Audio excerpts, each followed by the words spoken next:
Hello, everyone. I am starting a fall group for play therapy supervision soon, and I thought that I would hop online, record a little video to show you about how this is going to work. It's a monthly 2-hour group. We will meet Friday mornings, 9 to 11 Pacific time. I'm going to go to screen sharing and show you a little bit about the resources and tools that we are going to be using in our time together. So you should now be seeing my screen of this course module that I created in LearnDash on my website. Welcome to Group Play Therapy Supervision. This will be, of course, for the fall 2024 group. And here we have a typical welcome page. And I have here listed 3 of the tools that we're going to be using. The first is this LearnDash course, which I'm orienting you to right now. The second is my site at counsel.com. You have a link here to click, and create a profile here. And this registers you into my note-taking system that I use for clients. I also use this for supervisees. The reason I use it is because it's a secure place where we can communicate about your clients. This is secure communication primarily, as well as records storage. The third tool that we'll be using is Google Sheets. And once you're a supervisee of mine, I'll create a Google Sheet and share it with you. And here we're going to track. This is basically a log of your play therapy supervision with me. It tracks whether or not it's individual or group.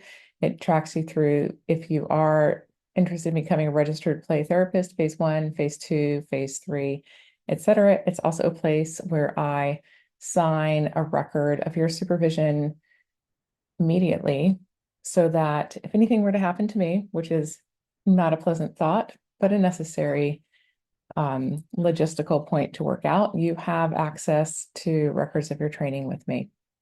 So this is the welcome page. And again, your reference point to LearnDash, Counsel, and Google Sheet. And this is the next step in this LearnDash system. It's again where you'll have access to the play therapy supervision agreement. And it walks you through the process of downloading, so making this available, and then letting you know that for us to work together, it's important to download this agreement, read it, see if you have any questions. If you do have questions, I have a Calendly link here where you can schedule a 15-minute time to consult with me about your questions. And then once your questions are satisfied, you can sign the contract and then email it back to me. And then you're done here. Then we get to the heart and soul, really, of what I offer with play therapy supervision. And that is access here to all of these play therapy supervision documents. I'm not going to click on all of them, but I do want to run through and show you that I have a very detailed, and again, you have a list here. If you're a list kind of person, then great. If you're a visual person and you want to see the materials, like what is she talking about? I know what this material looks like, but I don't know which one she's talking about. Then they're also listed here under course materials. So I've got the lesson tab, the materials tab, and briefly, I can show you here some of what I offer is if you're doing Santray Expressive Arts, then I have a useful document here for how to process things with clients. This is basically your welcome packet, which has a lot of appendices with a lot of information on it. It has our group supervision agreement. So these are next step of agreements in addition to a regular play therapy supervision contract that addresses group confidentiality. Then I also have a copy of the cooperative contract, which I find useful in any group that I'm doing, group training, group therapy, and also use with families. Families find this information extremely important, especially if they're looking to switch from competitive behaviors to more cooperative behaviors. I have some guidelines then also for how to review your tapes and then select what you want to present for play therapy supervision if you are choosing to present a case during that session. I have a peer supervision observation sheet. So this is basically leveraging one of the benefits of group supervision.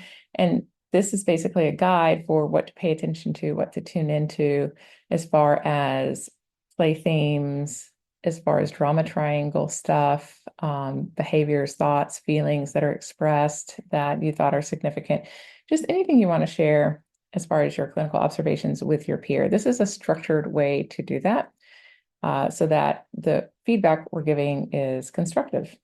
And then, of course, I have resources such as play themes, sand tray themes, the drama triangle again. So I'm going to mention things that might be new to you, but I've got them here in the appendices, and they're tools that I think help every therapist really, especially play therapist.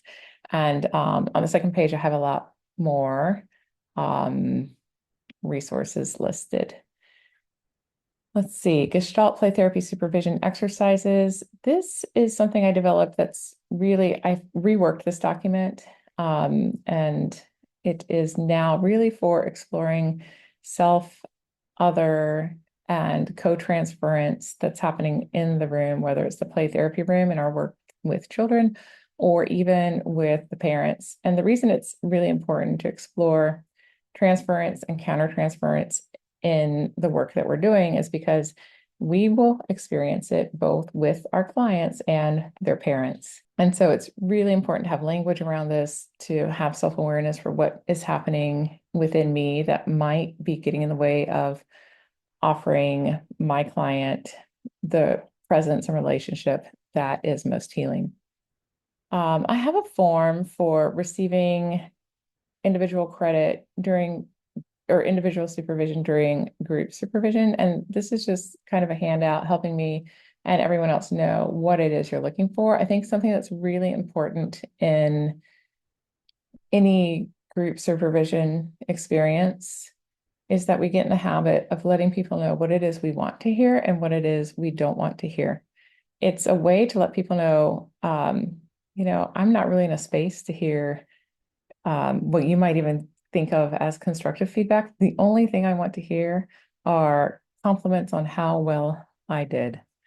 And so that primes our peers to be looking for the positive. And this is really great because what is it that we talk a lot with parents about is reframing our minds to seek out the positive rather than the negative, because that's going to do a lot in transforming the family dynamics for the families that we're working with.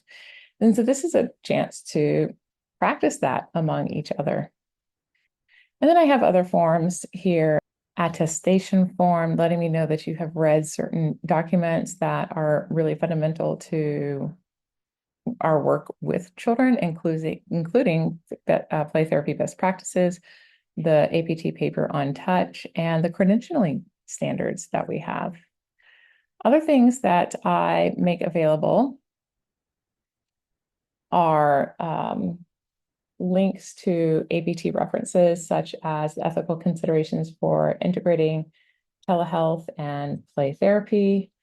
And then tools for, I may have mentioned this before, processing sand tray. I also have a sheet specifically, and this is going to be in the overall welcome packet. This is the largest packet that you're going to get. And not all of the resources in here are individually listed on that other page. So this is going to be a really important one to download and maybe print out if you want to. But some of the other tools that I have are how do we contract for change? This is to think about with ourselves first in the group. How do I want to be different as a practitioner at the end of this group time together? The learning plan, this is completely voluntary. You don't have to do this, but maybe you want to think, about where do I want to be 2-3 years down the road and how do I get there? What does that look like? Visualization exercises for contracting for change. And then also a sheet for exploring metaphor. All the time in play therapy, metaphors are emerging in our work. And so this is a sheet that guides us through a deepening depth exploration of the various metaphors that can arise in our work with children and really in our work with everyone. And I'm just going to scroll down here just to show you. I don't know how many pages this is. It's probably around 30 pages. And then I have some more tools down there at the end. So I'm super excited about these resources that I have developed to help you explore yourself, help you explore your work, and then also integrate aspects of not just checking the boxes of what you want to learn as a play therapist, becoming a play therapist, but then also really thinking about integrating your work, your life, your presence, so that you can really be with your clients in a way that is helpful for their growth, in a way that's available for relationship. And a part of that exploration is necessarily going to be an exploration of where am I and what am I feeling, thinking, doing in this moment, and looking at that experience over time. That's also going to grow and expand. And so that's, I think, why I love being a supervisor the most. It's because I get to be on this journey with you. And of course, I also am growing in the process. So if you're looking for some group supervision around play therapy, then do consider this group that starts September 6th from 9 to 11 a.m. Pacific time. I have to really think about that because my whole life until a few years ago, I was Eastern time. So I still have to slow down and think, yes, it's Pacific time. And we meet monthly for 5 consecutive months. And that's the commitment. You get to decide if you want to join again. And you can also look to enter 1 month at a time if that is what you would like to do. Give this group one chance, see if it's something that you want, and then decide. There are options, so it's really important that you reach out to me and let me know how we can make this work for you.